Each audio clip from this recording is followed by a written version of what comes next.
ഈജിപ്തിലെ ഒരു പഴയ മധുരവീഥി. സിറപ്പിന്റെ മണവും പിസ്തയുടെ ഗന്ധവും ആൾക്കൂട്ടത്തിന്റെ ശബ്ദം നിറഞ്ഞ ഒരു ലോകം. അവിടെ വർഷങ്ങളായി ആളുകൾ തിരക്കിട്ടെത്തുന്ന ഒരു പ്രശസ്ത കട ഉണ്ടായിരുന്നു.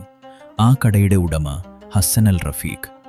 ഹസ്സൻ ഉണ്ടാക്കുന്ന ഓരോ മധുരവും ആളുകൾക്ക് ഒരു അനുഭവമായിരുന്നു. അതുകൊണ്ടുതന്നെ അവന്റെ മനസ്സിൽ ഒരു വിശ്വാസം വളർന്നു. തന്റെ മധുരങ്ങൾക്ക് സമം മറ്റൊന്നില്ല എന്ന്. അഹങ്കാരം തുറന്നു കാണിക്കാത്ത ഒരാൾ, പക്ഷേ ഉള്ളിൽ തന്റെ കലയുടെ രാജാവെന്ന് വിശ്വസിച്ച മനുഷ്യൻ. ഒരു ദിവസം കേരളത്തിൽ നിന്ന് വന്ന കുറച്ച് ആളുകൾ അവന്റെ കടയിലെത്തി. ഹസ്സന്റെ സിഗ്നേച്ചർ ഡെസേർട്ട് അവർ ഓർഡർ ചെയ്തു.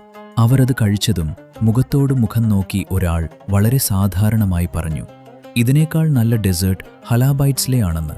ആ ഒരു വാക്ക് ഹസ്സന്റെ മനസ്സിൽ എന്തോ പൊട്ടിച്ചു. ആദ്യം കോപമല്ല, അമ്പരപ്പ്, പിന്നെ ആത്മാഭിമാനം. ഹസ്സൻ പിന്നീട് ഷോപ്പിൽ വന്ന മറ്റൊരു മലയാളി ഫാമിലിയോട് ഹലാബൈറ്റ്സിനെപ്പറ്റി ചോദിക്കുന്നു. അവരും ഹലാബൈറ്റ്സിനെപ്പറ്റി പറയുന്നത് കേട്ട് ഹസ്സന് അസൂയ മൂത്തു.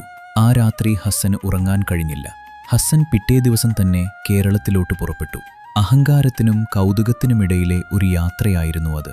ദൂരങ്ങൾ കടന്ന് ഹസ്സൻ കേരളത്തിലെത്തി. അവൻ പ്രതീക്ഷിച്ചതുപോലെ ഒരു വലിയ കൊട്ടാരമല്ല, വളരെ സിമ്പിളായ, വളരെ കോൺഫിഡൻ്റായ ഒരു ഷോപ്പ്. അകത്ത് ഡെസേർട്ട് തയ്യാറായിക്കൊണ്ടിരിക്കുന്നു. ഹസ്സൻ ഹലാബൈറ്റ്സിലെ സിഗ്നേച്ചർ ഡെസേർട്ട് ഓർഡർ ചെയ്തു. തിരക്കുള്ള ഷോപ്പായിരുന്നിട്ട് കൂടി ഹസ്സന്റെ മുന്നിൽ അവർ അത് പെട്ടെന്ന് സെർവിങ് ചെയ്തു. ഹസ്സൻ ആദ്യ ബൈറ്റ് എടുത്തു.